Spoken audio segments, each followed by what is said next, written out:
J with the Damager.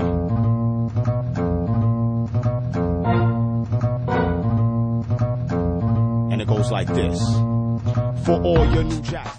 I was so hyped, man. And it was like Thomas Campbell, Tobin Yellen, Tim Broch, rest in peace, you know, Jesse Paez.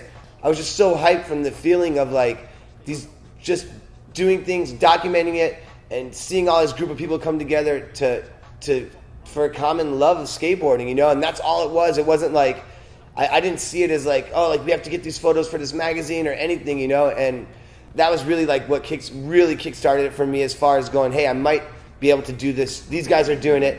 I saw what they were doing when they were here. I think I could do this too.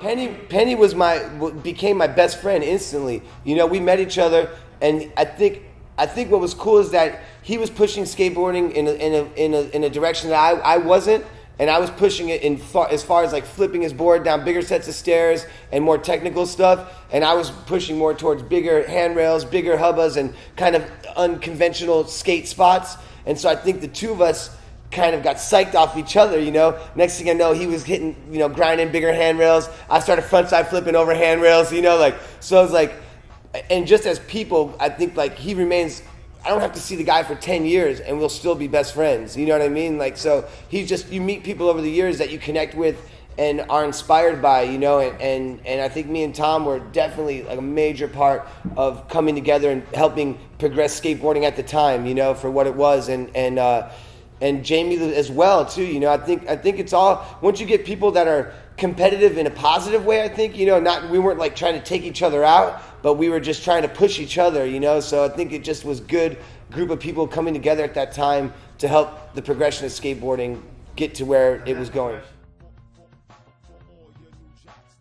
I think he recognized that I had a strong drive and wanted to do stuff nonstop, and I think Jamie's always been good at finding people that he knows are willing to work too. And if you're not, you're going to get cut quick with his camp. You know what I mean? And so like, but at the same time, then, yeah, he wasn't influenced because I watched what he was doing. Because he had about 2 years ahead of me in the game where he came up, and I'd already known a lot about Jamie before I got out there, you know.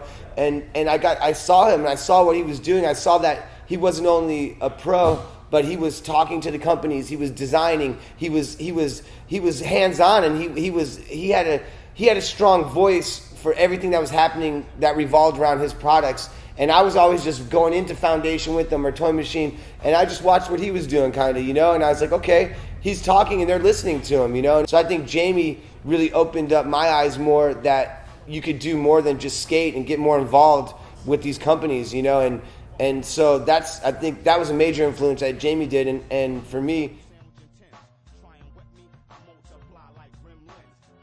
Christian Asoy, Nadas Kappas, Mark Gonzalez, Pat Duffy. Shoot, there's so many. Jeremy Ray was one of them too, man. Markovich at one point too. I mean, there were so many.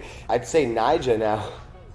Just as to add a new one, you know, just to add somebody in there that in my span, I felt like, you know, I think that covers a lot of generations, and there's a million other ones in between, and I'm sure tomorrow I'll be like, oh, I should have said this or that, but I think now Nija too. I mean, just with that video when it came out, I think it just was like, it set the bar again.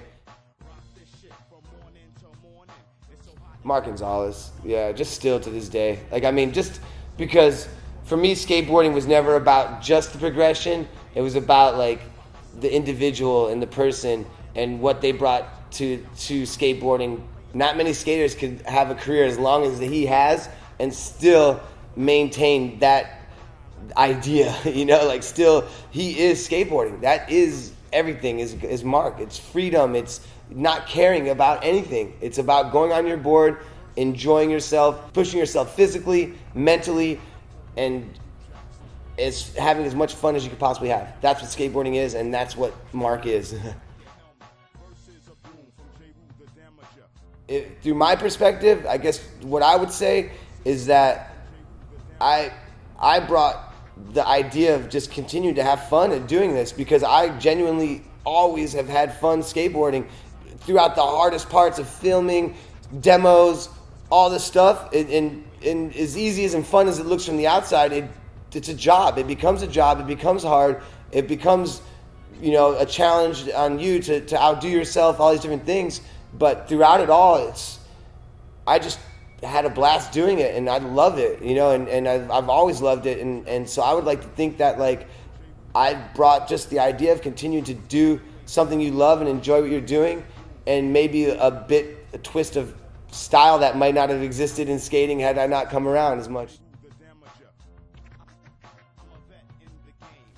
I mean, I think TransWorld has been major part of my career. I mean, I can't, you know, words can't describe how much I thank you guys for all the years of work that we've had together, and all the support that you've given me over the years.